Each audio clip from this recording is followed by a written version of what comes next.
They told her to sign the papers and leave with her dignity, or she'd leave with nothing at all.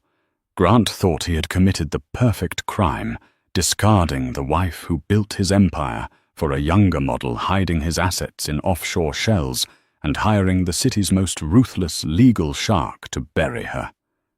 He walked into that courtroom, expecting a funeral for his marriage. Instead, he walked into an execution of his career. Because Lydia wasn't just a scorned housewife.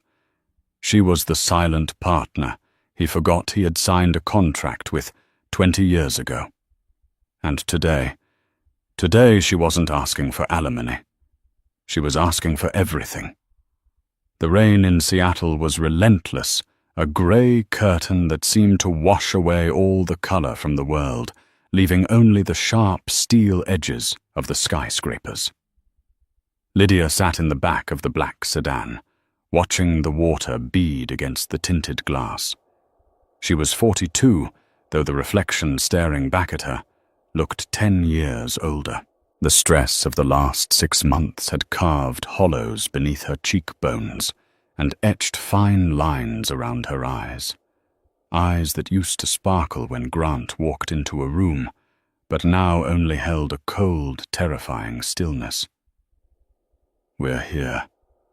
Mrs. Sterling," the driver said softly. He didn't look at her. Nobody looked at her anymore. She had become invisible, a ghost in her own life. "Thank you, Thomas," she whispered. She stepped out onto the wet pavement in front of the King County Superior Court. The building loomed over her, a fortress of judgment. Across the street, huddled under large umbrellas, were the paparazzi. Grant had tipped them off, of course. He wanted her humiliation to be public. He wanted the world to see Lydia Sterling, the washed-up, crazy ex-wife, begging for scraps while he ascended to the peak of the tech world with his new fiancée, Chloe. Grant Sterling was the CEO of Ether Dynamics, a logistics AI company currently valued at $4 billion.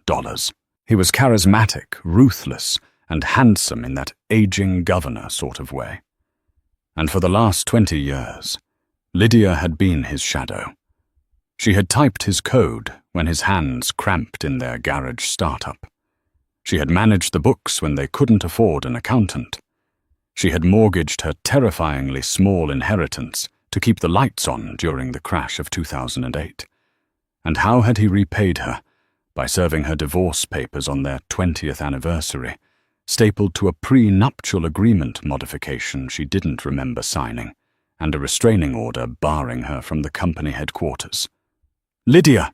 a reporter shouted, flashing a camera in her face. "Is it true you threatened to burn down Mr. Sterling's house?" Lydia commented on the allegations of embezzlement. She didn't flinch. She adjusted the collar of her cream-colored trench coat, an old coat one from before the billions, and walked up the stairs. Inside, the air was stale and recycled. Her lawyer, a man named Arthur Pendleton, was waiting for her. Arthur was not a shark. He was a tortoise. He was 70 years old, wore suits that smelled of mothballs, and worked out of a strip mall office next to a dry cleaner. "Lydia, my dear," Arthur said, patting her hand with a trembling grip. "Are you ready? Grant's team is... well, they are quite aggressive today. They filed a motion to dismiss your claim for spousal support based on the mental instability clause." Lydia looked at Arthur. He was the only lawyer who would take her case. Every high-powered firm in the city had been retained by Grant or had a conflict of interest because of Ether Dynamics. Grant had effectively bought the entire legal system of Seattle to ensure she had no representation. "Let them file what they want, Arthur," Lydia said, her voice surprisingly steady. "Do you have the documents I gave you?" Arthur patted his worn leather briefcase. "I do, though I must admit I don't quite understand the relevance of the addendum. It's just a napkin scan and some old emails." "It's relevant, Arthur. Just stick to the script." They entered courtroom 4B. The atmosphere inside was electric. Grant was already seated looking relaxed and radiant in a bespoke navy suit. Next to him sat Chloe, his 24-year-old fiancée. She was wearing a white dress, a deliberate choice to look innocent, and bridal contrasting with Lydia's severe attire. Grant's lawyer, Harrison Ford, not the actor, but a man just as famous in legal circles for destroying lives, was arranging his files with surgical precision. Harrison was known as the Butcher of Belltown. He charged $2,000 an hour and didn't lose. As Lydia sat down, Grant turned his head. He flashed that famous smile, the one that had charmed investors and magazines' covers for a decade. "You look tired, Liddy," he mouthed across the aisle. "You should have taken the settlement." The settlement offered was $500,000 and a gag order. For a man worth billions. It was an insult. It was a declaration of war. "All rise," the bailiff bellowed. Judge Keller entered. She was a stern woman with a reputation for efficiency. She looked at the docket and sighed. "Sterling vs. Sterling. This has been a media circus council. I want this done quietly and quickly. Mr. Ford, you have the floor." Harrison stood up, buttoning his jacket. "Your Honor, this is a simple case. We have a pre-nuptial agreement. We have a post-nuptial modification signed 5 years ago limiting the plaintiff's payout. And frankly, we have a petitioner who has contributed nothing to Ether Dynamics in the last 15 years, and is now attempting to extort my client through defamation." He paused for effect, glancing at the reporters in the gallery. "We offer the standard statutory support for 3 years, nothing more. We also request an immediate injunction, preventing Ms. Sterling from using the Sterling name as it damages the brand." Judge Keller looked at Arthur. "Mr. Pendleton." "Your response." Arthur stood up, shakily. He dropped a pen. The gallery snickered. Grant chuckled openly, leaning over to whisper something in Chloe's ear that made her giggle. Lydia didn't look at them. She looked at the clock. 10:15 a.m. "Your Honor," Arthur stammered, reading from his notes. "We reject the settlement. We assert that the post-nuptial agreement is invalid, due to coercion." "Coercion?" Harrison boomed, laughing. "Mr. Sterling is a pacifist. He runs a logistics company. Unless she was coerced by a delivery drone, that is absurd." And Arthur continued, ignoring the interruption, as Lydia had instructed him to. "We would like to call our first witness, Mr. Grant Sterling." Harrison waved a hand dismissively. "My client is a busy man, but if you want to waste the court's time, fine. Go ahead, Grant. Put her out of her misery." Grant stood up, winked at Chloe, and walked to the stand. He swore to tell the truth, a concept Lydia knew he found flexible. "Mr. Sterling," Arthur said, adjusting his glasses, "you founded Ether Dynamics in 2004, correct?" "I did," Grant said confidently. "In my garage. Built it from the ground up." "And you are the sole owner of the intellectual property?" "Absolutely. I wrote the code. I designed the algorithm. The Sterling Protocol is my creation." Lydia watched Grant. He was lying, but he believed his lie. He had told it so many times he had rewritten history in his own mind. He genuinely believed she had just brought him coffee while he changed the world. Arthur shuffled his papers. "And during this time, 2004 to 2006, did your wife Lydia assist you?" Grant sighed, a sound of long-suffering patience. "She kept the house clean. She made meals. Emotional support, I suppose. But regarding the business, none. Lydia doesn't understand code." She barely knows how to use her iPhone. Laughter rippled through the courtroom. So, Arthur continued, she has no claim to the Sterling Protocol. None. Grant smiled. Arthur looked at Lydia. She gave a microscopic nod. Your Honor, Arthur said, his voice suddenly losing its tremor. I would like to submit Evidence Exhibit A. It is a notarized document from the archives of the Washington State University Computer Science Department, dated May 1999. Harrison frowned. Objection. Relevance 1999 is 5 years before the company was founded. It goes to the veracity of the witness, Your Honor, Arthur said. Overruled, Judge Keller said. Proceed. Arthur handed a document to the bailiff, who passed it to Grant. Mr. Sterling, Arthur said, can you identify that document? Grant looked at the paper. His smile faltered. Just a fraction. It looks like a senior thesis project. Read the title, please. Grant cleared his throat. Optimizing Logistics via Neural Networks. And the author? Grant hesitated. The silence stretched. The air conditioning hummed loudly. The author, Mr. Sterling, Arthur pressed. Lydia Vance, Grant whispered. Vance was Lydia's maiden name. I'm sorry I couldn't hear you. Lydia Vance, Grant snapped. So what? She wrote a paper in college. Who cares? Turn to page 45, please, Arthur said calmly. The section titled The Bayes Algorithm. Grant flipped the pages. His face, previously flushed with arrogance, drained of color. He stared at the page. Recognize that code, Mr. Sterling? Arthur asked. Grant didn't answer. Mr. Sterling, it looks similar to early versions of my protocol. Similar. Arthur pulled another paper. Your Honor, I have here a side-by-side comparison of the code in Lydia's 1999 thesis and the patent application Grant Sterling filed in 2005. They are identical, line for line, including the comments. The courtroom erupted. Harrison shot out of his chair. Objection, ambush. We haven't seen this.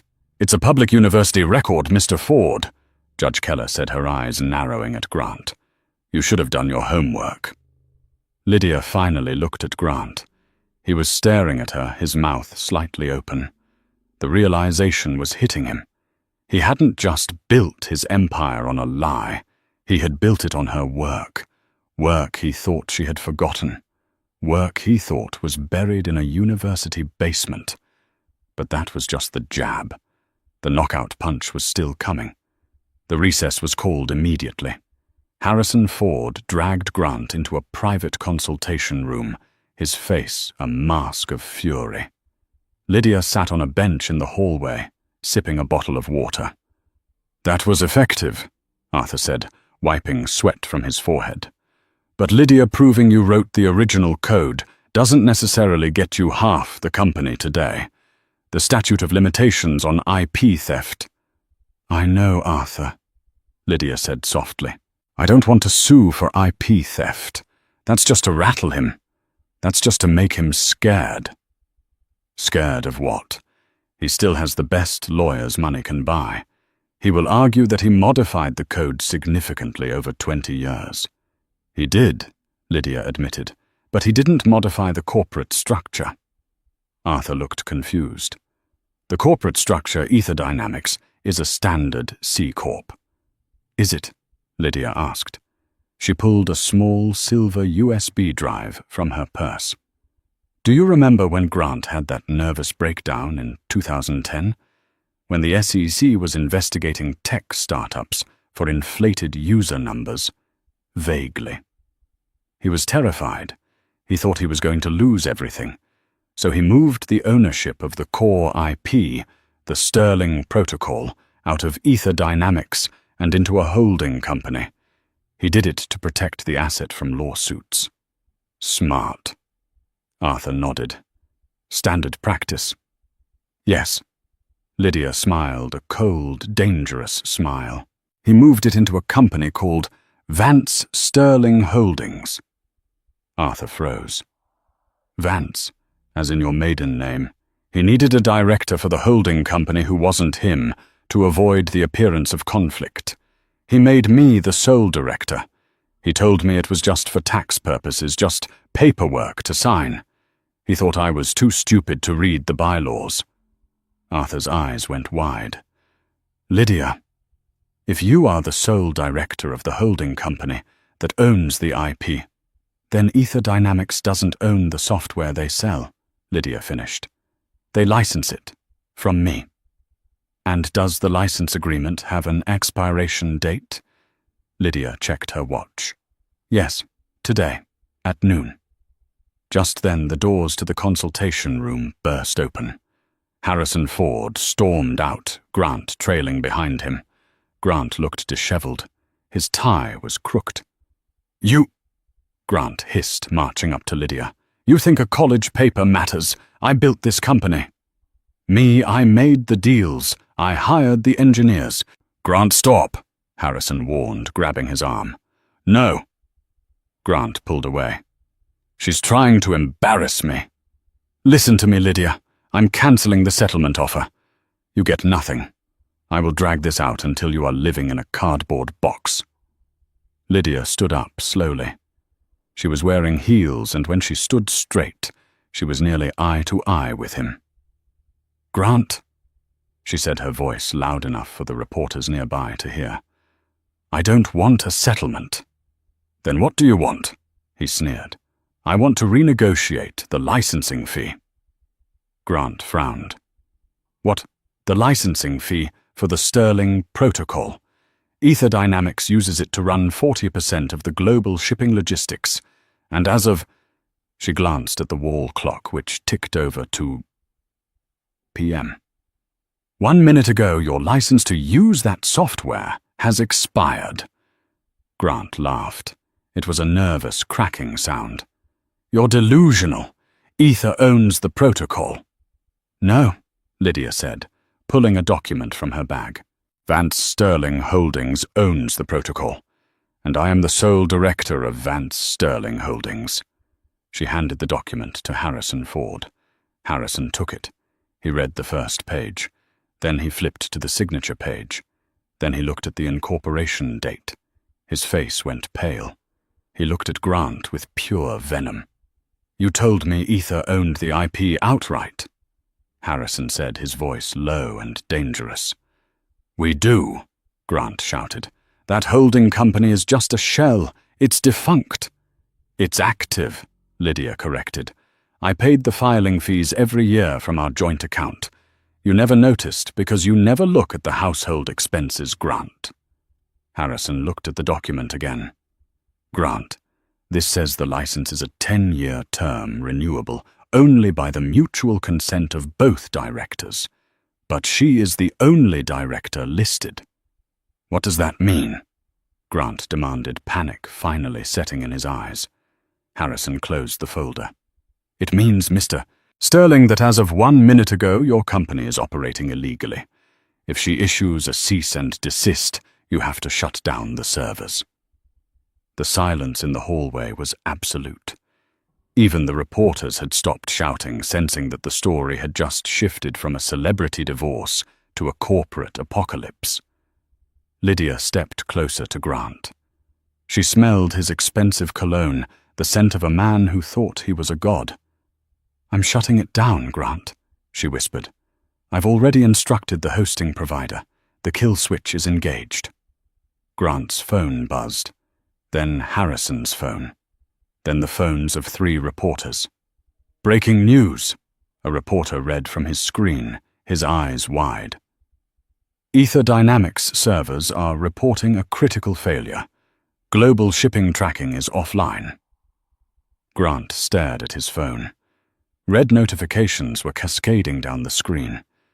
Billions of dollars in cargo were suddenly blind. The stock price was already plummeting in after-hours trading. "Fix it," Grant begged, grabbing Lydia's shoulders. "Lydia, please. You'll destroy the company. You'll destroy everything." "I'm not destroying it, Grant," Lydia said, removing his hands from her shoulders with a sharp brush. "I'm just taking back what I built." "We can talk," Grant stammered. "We can settle 5,000,010." Lydia turned to walk back into the courtroom. "I don't think you understand, Grant. We aren't negotiating a divorce settlement anymore. We are negotiating a hostage release, and the hostage is your life's work." She pushed open the doors to courtroom 4B. "Coming, Arthur," she called out. Arthur Pendleton straightened his tie, a massive grin spreading across his face. "Right behind you, Miss Vance. Right behind you." The headquarters of Ether Dynamics was a glass and steel monolith in downtown Seattle, usually a hive of quiet, efficient productivity. Today it resembled a stock exchange during a crash. On the 40th floor, in the Network Operations Center, OC, the massive wall of screens that usually displayed a soothing map of global shipping routes was now a sea of flashing red error messages. Error 404. License invalid. Kernel panic. System halt. Grant Sterling stormed into the room, his tie undone, sweat visible on his forehead. "Why isn't it back up? I told you to reboot the legacy servers." Brody, the chief technology officer, a man with a beard so groomed it looked painted on, spun around in his chair. He looked terrified. "We did, Grant. We tried a hard reset.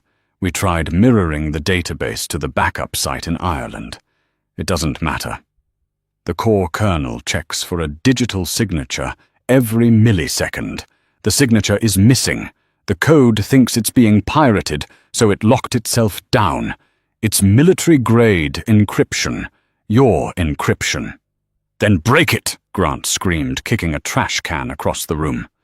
"We are losing $10 million an hour," Amazon just called. Maersk just called.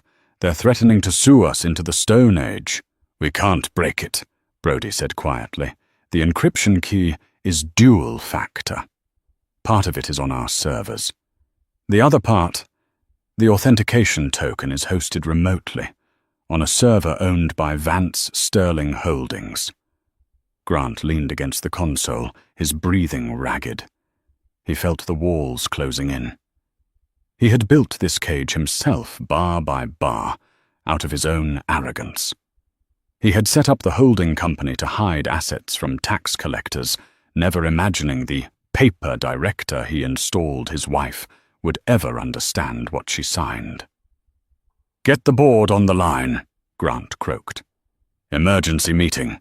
Now!" An hour later, the boardroom was suffocatingly tense. The board of directors sat around the mahogany table, their faces grim. At the head of the table sat Sebastian Cross, the chairman of the board. Sebastian was a venture capitalist who had cut his teeth in the dot-com bubble. He had no loyalty to founders, only to profit. Grant stood at the front, trying to project confidence he didn't feel. "It's a temporary glitch, a licensing dispute. I have my legal team on it. We will have an injunction by morning." "An injunction requires a judge," Sebastian said, his voice like grinding gravel.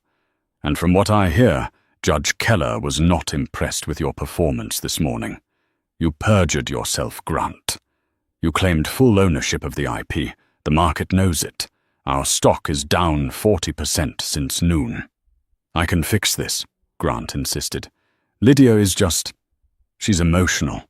She wants attention. I'll cut her a check." "She doesn't want a check, Grant." The voice came from the speakerphone in the center of the table. "She wants a seat." The doors to the boardroom opened. They didn't just open. They were pushed wide by two security guards who looked confused but pliant. Lydia walked in. She had changed out of her court clothes. She was now wearing a sharp charcoal pantsuit that cost more than her car. Her hair was pulled back in a severe, elegant bun. Arthur Pendleton shuffled in behind her, looking like a bewildered grandfather dragged along for a heist. "You can't be in here," Grant snarled, stepping forward. "Security remove her." "Sit down, Grant," Sebastian said calmly. "Ms. Sterling holds the keys to our product. If she wants to talk, we listen." Lydia didn't look at Grant. She walked straight to the empty chair at the opposite end of the table, Sebastian's end. She placed her handbag on the table with a heavy thud. "Gentlemen," Lydia said. "And lady." She nodded to the lone female board member, a logistics expert named Diana. "I apologize for the disruption to your operations, but as the owner of the intellectual property you rely on, I felt it necessary to intervene before Mr. Sterling drove this company off a cliff." "You turned off the servers, Lydia," Grant shouted. "You are the one driving it off a cliff." "I terminated a contract that was in breach," Lydia corrected coolly. "Grant stopped paying the licensing fees to Vance Sterling Holdings 5 years ago. He cooked the books to make it look like the IP was internal. That is fraud. If I hadn't shut it down, I would be complicit in his fraud." A murmur went through the board. Fraud. That was the word that terrified them. "What do you want, Ms. Sterling?" Sebastian asked, leaning forward. "Name your price to turn the lights back on." Lydia looked around the room. She saw the fear in their eyes. For 20 years, she had been the unseen wife, the one making canapés at their holiday parties, while they ignored her to talk business with Grant. They had underestimated her. They thought she was just an accessory. "I don't want money," Lydia said. "I want a forensic audit." Grant went pale. "That's absurd. We are audited every year by Deloitte." "A financial audit, yes," Lydia said. "I want a technical and operational audit. I want to know where the money from the Special Projects Fund went. I want to know why Ether Dynamics has been paying a consulting firm in the Cayman Islands $500,000 a month for consultation services that don't exist." She slid a folder across the long table. It spun perfectly, stopping right in front of Sebastian. Sebastian opened it. He scanned the pages. His eyes widened. He looked up at Grant. "Grant, who owns Aurora Consulting?" Grant swallowed hard. "It's a vendor. We use them for cloud optimization." "Strange," Sebastian said, reading from the document.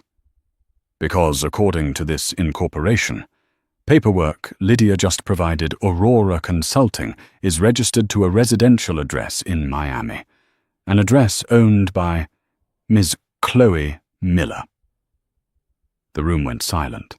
Chloe, the fiancée, the mistress. Lydia smiled, but it didn't reach her eyes. "Grant has been siphoning company funds to pay for his girlfriend's lifestyle for 3 years. He's been stealing from you, Sebastian, from all of you." Grant lunged. "You liar! You hacked my personal files." "I didn't have to hack anything," Lydia said smoothly. "You used the company email to set up the account. You really are a terrible coder, Grant. You leave digital footprints everywhere." Sebastian closed the folder. The sound was like a gunshot. "Brody," Sebastian said, not looking away from Grant. "Escort Mr. Sterling out of the building. Cut his access badges. Remote wipe his devices." "You can't do this," Grant screamed. "I am the CEO. I am the founder. Pending an internal investigation." Sebastian said, "You are on administrative leave, effective immediately." 2 security guards stepped forward. Grant looked at them, then at Lydia. His face was a mask of pure hatred. "This isn't over, Lydia. You think you've won.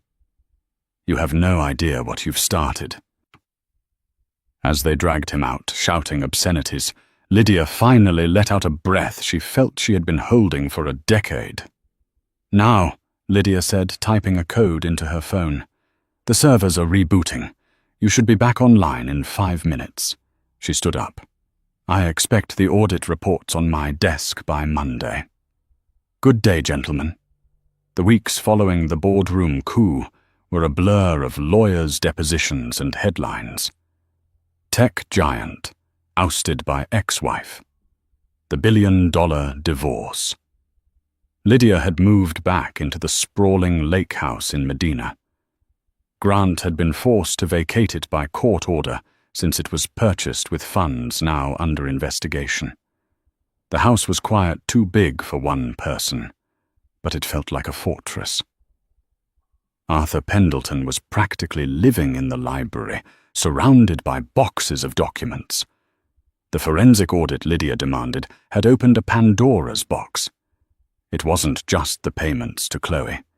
It was tax evasion on a massive scale.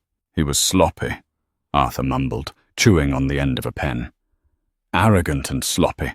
He thought he was untouchable." Lydia stood by the window looking out at Lake Washington. "He was untouchable, Arthur, until I stopped touching him."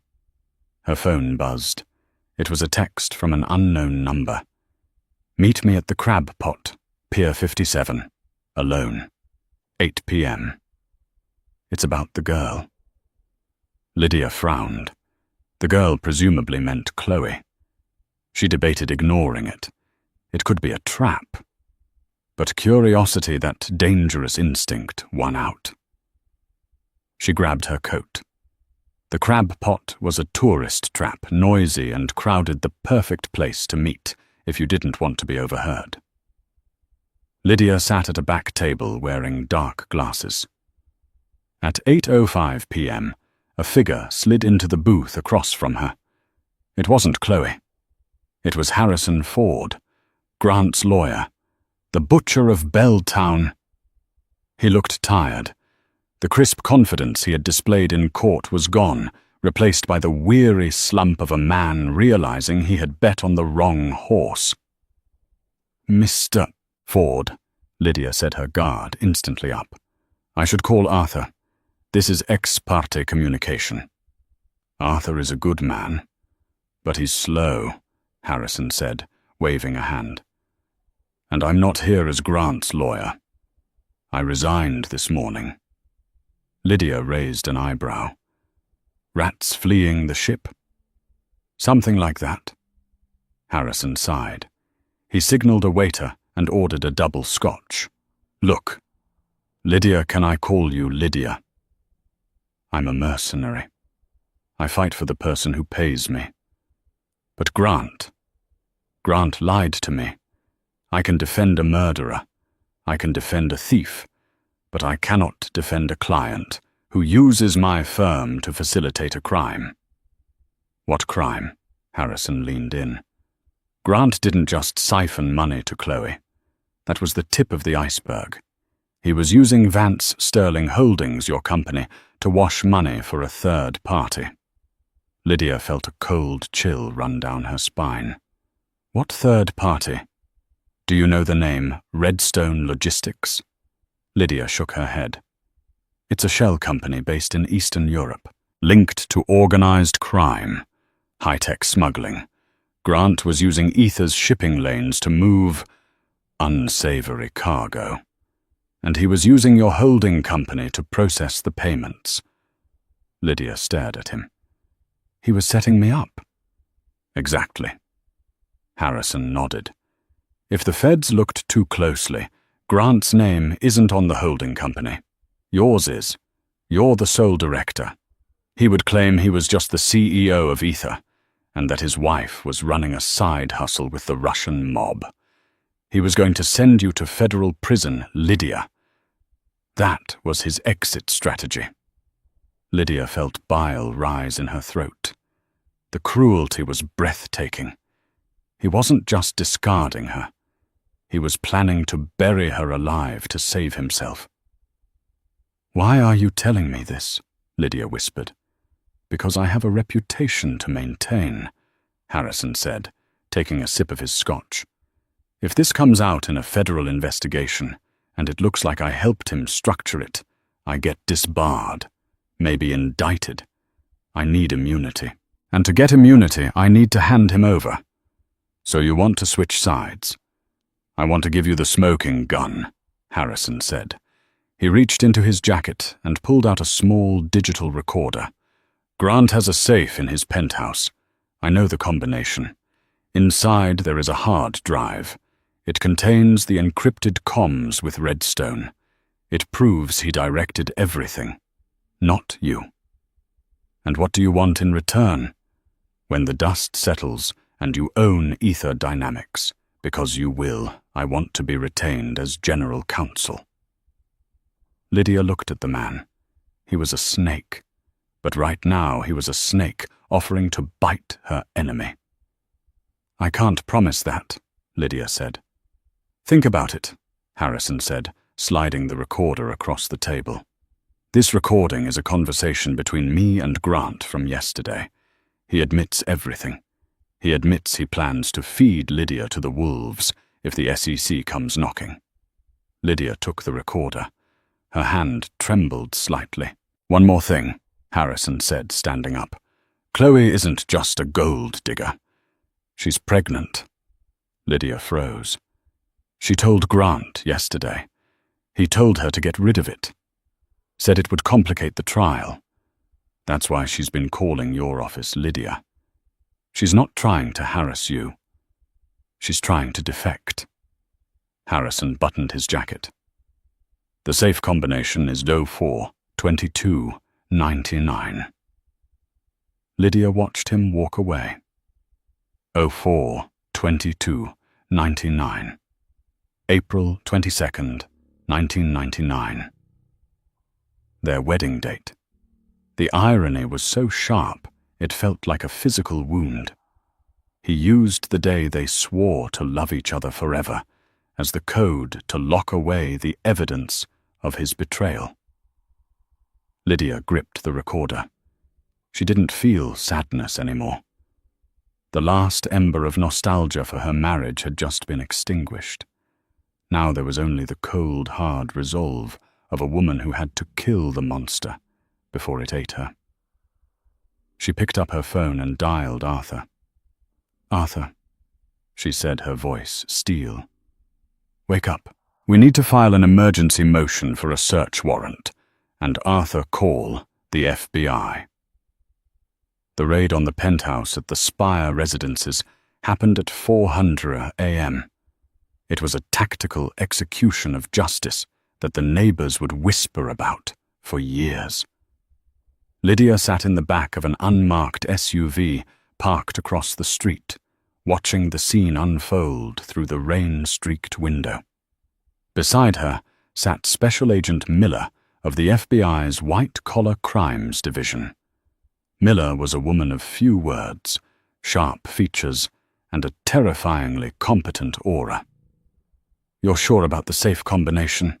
Agent Miller asked, her eyes fixed on the building's entrance. 04-22-99. Lydia recited, her voice devoid of emotion. He's sentimental about his victories. He considers our wedding day the day he acquired his most valuable asset. Me. Miller nodded and spoke into her radio. Proceed. Lights flickered on the 55th floor. Shadows moved frantically against the floor-to-ceiling windows. Minutes later, the lobby doors burst open. Grant Sterling, the man who had graced the cover of Forbes 3 times, was marched out in handcuffs. He was wearing silk pajamas and a look of utter bewildered rage. He scanned the street, his eyes locking onto the unmarked SUV. He knew. He couldn't see her through the tinted glass, but he knew she was there. He lunged toward the car, screaming something that was lost in the wind before the agents shoved him into the back of a squad car. We got the drive, Miller confirmed, listening to her earpiece. And the passports. He was planning to run Mrs. Sterling. He had a flight booked for Zurich at noon today. Lydia closed her eyes. He wasn't running from you. No, Miller agreed grimly. We found messages from Redstone. They aren't happy about the server blackout. It seems Mr. Sterling has about $50 million of their inventory stuck in customs in Rotterdam because the logistics AI went offline. They gave him 24 hours to fix it or what? Or they would liquidate the asset, which in this case means him. Miller turned to Lydia. You're in danger, Mrs. Sterling. As the director of Vance Sterling Holdings, technically, you are the one holding their merchandise hostage. Until we process this evidence and freeze the assets, you are a target. I can handle myself, Lydia said, though her hands were shaking in her lap. We're putting you in a safe house, Miller said firmly. Standard procedure. No, Lydia said, opening her eyes. I have one more loose end to tie up. I need to see Chloe. The meeting took place in a diner on the outskirts of the city, a place with sticky floors and coffee that tasted like burnt rubber, a place Grant would never be caught dead in. Chloe sat in the back booth wearing a hoodie and sunglasses, looking nothing like the polished socialite she had pretended to be in court. She looked like what she was, a terrified 24-year-old girl who had gotten caught in a shark tank. When Lydia slid into the booth, Chloe flinched. "Did you come to gloat?" Chloe asked, her voice cracking. "Because I know I deserve it. I know I'm the other woman." Lydia signaled the waitress for coffee. "I didn't come to gloat, Chloe. I came to ask if you're keeping it." Chloe's hand went instinctively to her stomach. She froze. "How do you—" "Harrison told me. He also told me Grant wants you to get rid of it." Tears spilled out from under Chloe's sunglasses. She took them off, revealing eyes red and puffy from crying. "He said a baby doesn't fit the brand. He said if I kept it, he'd cut me off. He'd make sure I never worked in this city again." Lydia stirred sugar into her black coffee. She looked at this girl, young, beautiful, naive, and saw a reflection of herself 20 years ago. She had been just as enamored with Grant's ambition, just as blind to his narcissism. "He can't cut you off, Chloe," Lydia said softly. "He has no money. The FBI just seized his accounts. He's currently being arraigned for money laundering, fraud, and racketeering." Chloe gasped. "The FBI, oh my God, am I going to jail?" "He put the apartment in my name. He put the consulting firm in my name." "That depends," Lydia said. "If you stay loyal to him, you're an accomplice. You'll go down for aiding and abetting. You'll have your baby in a federal penitentiary." Chloe began to sob, her shoulders shaking. Lydia reached across the table and placed her hand over Chloe's. It was a gesture of unexpected mercy that silenced the girl's crying. "But," Lydia continued, "if you testify, if you tell them that Grant coerced you, that you didn't know about the money laundering, and you hand over the emails where he instructed you to set up the shell companies, you become a witness. You get immunity." "Why?" Chloe whispered, looking at Lydia with confusion. "Why would you help me? I stole your husband." "You didn't steal him," Lydia said, her voice hard as diamond. "You just took out the trash. I'm helping you because that baby is innocent, and because we are going to need every nail we can find to seal Grant's coffin." Lydia slid a business card across the table. It was Arthur Pendleton's number. "Call him. He'll represent you. Pro bono. He's already working on your affidavit." Chloe took the card, clutching it like a lifeline. "Thank you. I'm sorry, Lydia. I didn't know." "We never know," Lydia said, standing up, "until it's too late." Grant Sterling made bail. It cost him $5 million, liquidated from a hidden crypto account the FBI hadn't found yet, and the surrender of his passport. But he was out. The justice system, as Lydia knew, had a different set of doors for the wealthy. It was 48 hours after the raid. The media was camped outside his penthouse, but Grant wasn't there. He was currently in a Motel 6 off the interstate, pacing the small, stained carpet like a caged tiger. His phone, a burner he had bought at a gas station, buzzed. Unknown number. You have 6 hours. The Rotterdam shipment is still flagged. Release it or we release you. Grant threw the phone against the wall. It didn't break. It just bounced onto the cheap bedspread, mocking him. He was trapped. The FBI had the hard drive, but the encryption on the server itself, the kill switch Lydia had activated, was still holding the cargo hostage. The Russians didn't care about his legal troubles. They cared about their microchips. If he didn't unlock the system, they would kill him.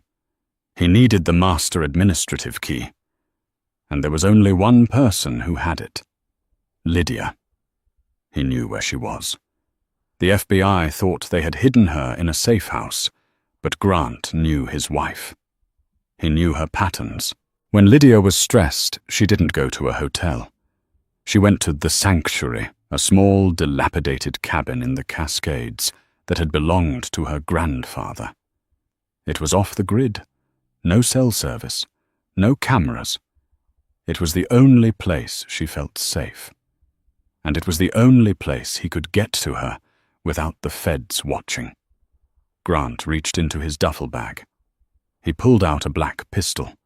He had never fired it, but he knew how to point it. He wasn't going to ask Lydia for the key. He was done asking.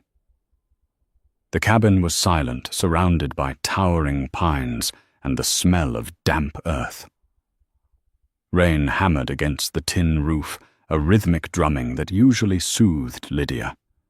Tonight it sounded like a countdown. She sat by the fire, a blanket wrapped around her shoulders. The generator hummed in the distance. She heard the sound of a car engine cutting off down the gravel driveway. Lydia didn't move. She didn't panic. She simply reached into the side table drawer and pulled out a heavy iron fireplace poker. She placed it next to her chair, hidden by the folds of the blanket. The door burst open. Grant stood there, wet, wild-eyed, and holding a gun. "Hello, darling," he sneered, kicking the door shut behind him. "Did you miss me?" Lydia looked at the gun, then up at his face. He looked deranged. The mask of the charming CEO had completely melted away, revealing the desperate small man underneath. "You're violating your bail conditions, Grant," she said calmly. "Screw the bail," he shouted, waving the gun. "Do you have any idea what you've done? You froze the Redstone shipment. They're going to kill me, Lydia, unless you give me the admin token." "Now, I don't have it," Lydia lied. "Don't lie to me." He stepped closer, leveling the gun at her chest. "I know you kept a physical backup. You never trusted the cloud. Where is it?" "In the safe, under the floorboards." "It's over, Grant," Lydia said, her voice steady. "The FBI knows about Redstone. Unlocking that shipment just implicates you further. The only way out is to turn yourself in. Cut a deal." "I don't make deals with feds," Grant spat. "I win, I always win. Now give me the key, or I swear to God I will burn this cabin down with you inside."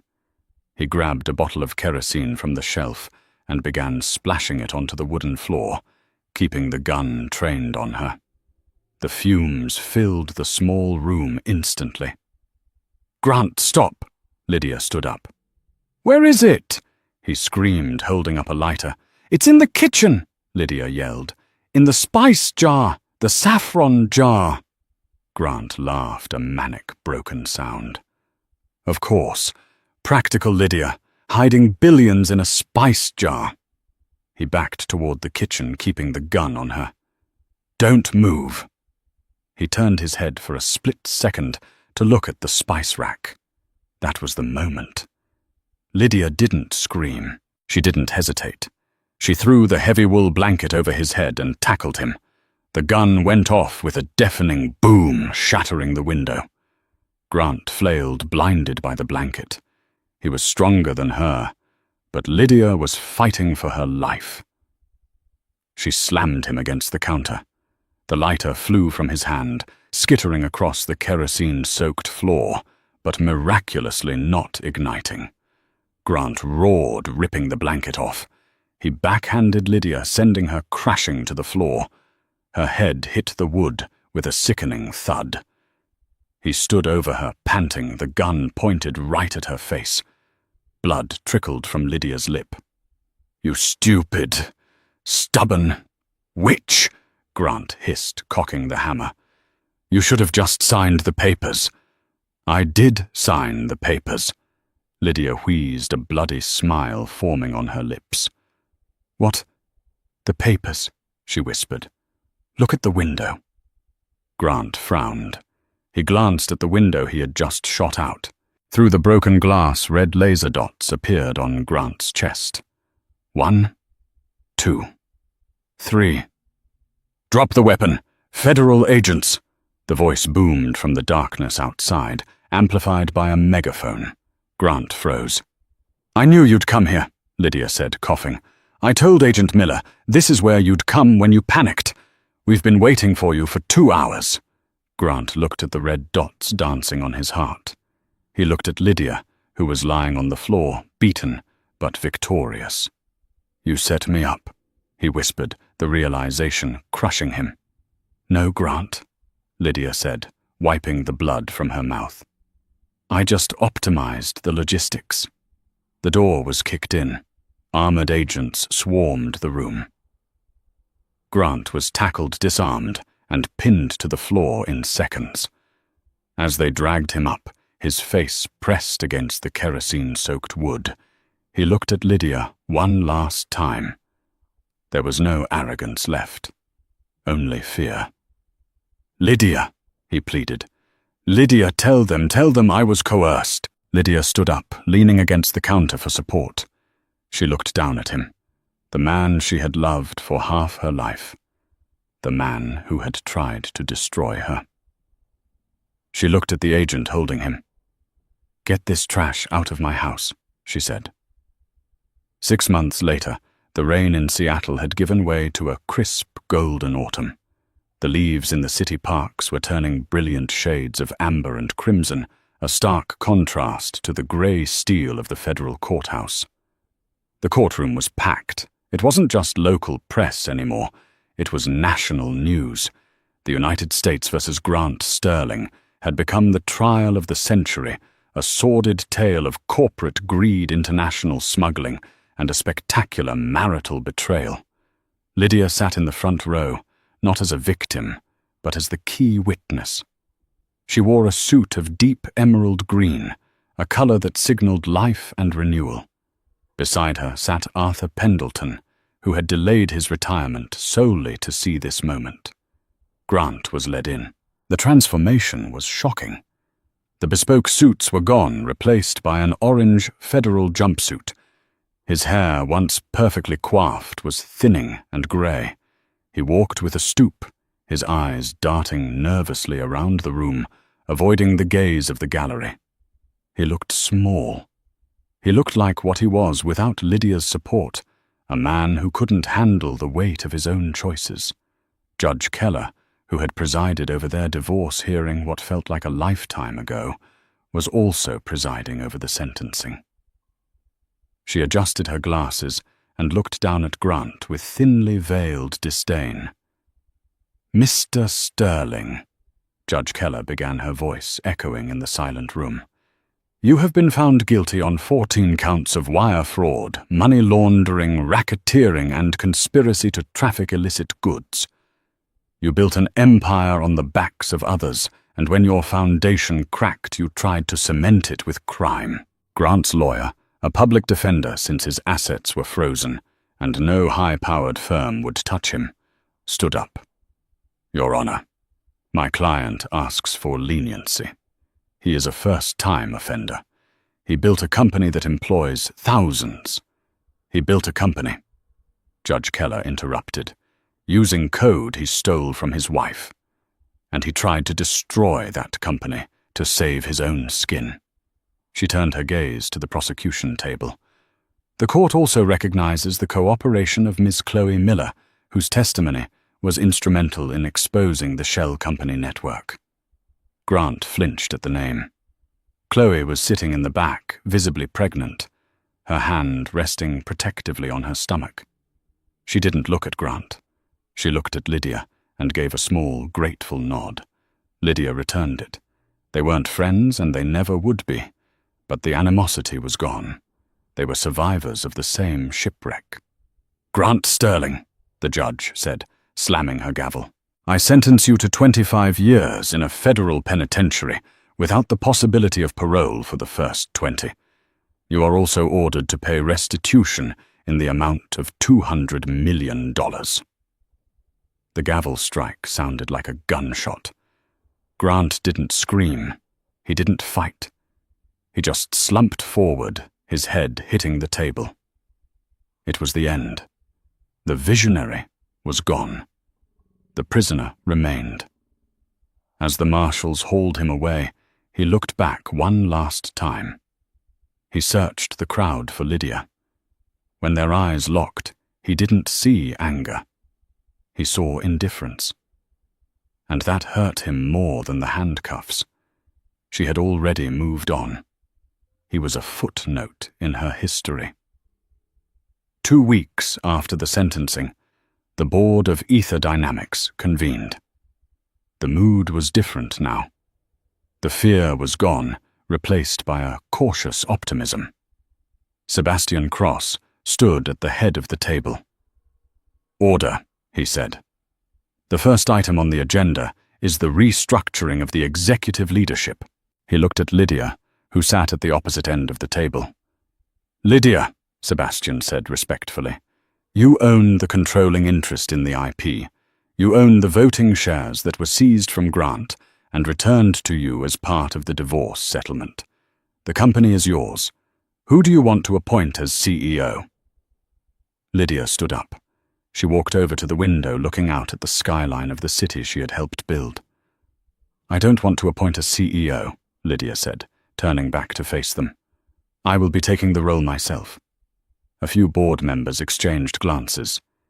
"Lydia," Sebastian said carefully, "with all due respect, you've been out of the workforce for 20 years. Running a Fortune 500 company is about logistics," Lydia finished. "It's about spotting patterns. It's about efficiency, and it's about integrity. Grant had the vision, but he lacked the discipline. I have both." She threw a packet of documents onto the table. "This is the new roadmap for Q," she said. "We are dropping the Sterling branding. The company will be rebranded as Vance Logistics. We are severing all ties with the offshore dark money accounts. We are going to be transparent, boring, and incredibly profitable." She pointed to a graph on the 3rd page. "And this," she said, "is the new encryption protocol I wrote last week. It's cleaner, faster, and unhackable. It replaces the 20-year-old code I wrote in college. We don't need to license it anymore. We own it." Sebastian picked up the packet. He read the first few pages. He looked at the code samples. He looked at the financial projections. A slow smile spread across his face. "Motion to appoint Lydia Vance as CEO and chairwoman of the board," Sebastian said. "Seconded," Diana said immediately. "All in favor." Every hand in the room went up. Lydia didn't smile. She just nodded. "Good. Now let's get to work. We have a lot of mess to clean up." Later that evening, Lydia walked out of the building. The sign above the entrance was already being changed. Workers were dismantling the giant Ether letters. Waiting for her at the curb was not a driver, but a sleek silver convertible. Her own car, bought with her own money. Arthur Pendleton was standing there holding a bottle of champagne. "For the road," he offered, grinning. "I'm driving Arthur," she laughed. "But I'll take it for later." "So," Arthur said, leaning on the door. "How does it feel?" "You took back the house, the money, the company, and your name. Lydia looked up at the twilight sky. For the first time in forever, the weight was gone. The silence in her head wasn't lonely. It was peaceful. "It feels," Lydia said, putting on her sunglasses even though the sun had set, "like I finally graduated." She started the engine. The purr of the motor was powerful, ready to go. "What about Chloe?" Arthur asked. "She called me today. She wants to name the baby after you." Lydia grimaced playfully. "Tell her Lydia is for old ladies who dismantle empires. Tell her to name the baby Hope. She's going to need it." "I will," Arthur chuckled. "And Grant." Lydia shifted the car into gear. "Who?" She didn't wait for an answer. She pressed the gas, and the car shot forward, merging into the traffic of the bustling city. She didn't look in the rearview mirror. There was nothing behind her worth looking at. The road ahead was wide open, and for the first time in her life, she was the one in the driver's seat. And there you have it. Grant Sterling thought he was discarding a broken appliance, but he was actually throwing away the engine that made his life run. He learned the hard way that when you build a castle on a foundation of lies, you shouldn't be surprised when the rightful architect comes back to pull the cornerstone out. Lydia didn't just win a divorce case. She dismantled a criminal empire with nothing but a college thesis and nerves of steel. If you enjoyed this story of ultimate karma and high-stakes justice, please smash that like button. It really helps the channel grow. Don't forget to subscribe and hit the notification bell so you never miss a story. And tell me in the comments, do you think Grant deserved 25 years, or should it have been longer? I'll see you in the next video.